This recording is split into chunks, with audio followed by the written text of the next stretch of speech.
भारत में कई राज्यों की सीमाएं एक दूसरे से मिलती हैं, लेकिन बॉर्डर एरिया पर अक्सर ऐसे गांव देखे गए हैं जो कि दो राज्यों की सीमाओं को साझा करते हैं। पर जरा सोचिए कि अगर कोई घर दो राज्यों की सीमाओं को साझा करे।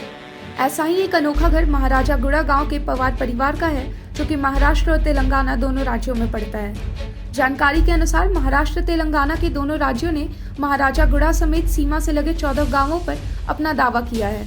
दो राज्यों की सीमा से गुजरता यह परिवार दोनों राज्यों को टैक्स अदा करता है, तो साथ ही उसके पास दोनों राज्यों के नंबर प्लेट वाली गाड़ियां भी मौजूद हैं। इस घर में 13 सदस्यीय परिवार रहता है, जिसमें कुल 10 कमरे हैं। इस घर के 4 कमरे तेलंगाना में आते हैं, जिसमें रसोई शामिल है, तो वहीं पर बेडरूम और हॉल समेत 4 कमरे महाराष्ट्र की सीमा में आते हैं। जब 1969 में दोनों राज्यों के बीच सीमा विवाद सुलझा, तो पवार परिवार की जमीन 2 राज्यों में बंट गई और नतीजन घर भी बंट गया।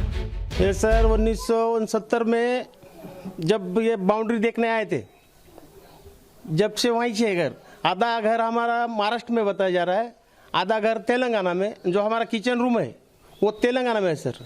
दोनों तरफ से रहने के बाद हमारे फिलहाल अभी तक तो कोई दिक्कत नहीं आई। जो योजनाएं आ रही महाराष्ट्र की भी है, महाराष्ट्र की कुछ कम है, तेलंगाना की कुछ ज़्यादा योजनाएं है। जब पट्टे 69 में हुए थे महाराष्ट्र के, उतने पट्टे बाद में पट्टे वगैरह नहीं मिले महाराष्ट्र के। तेलंगाना के तकरीबन यहाँ 60-70 पट्टे हो गए सर।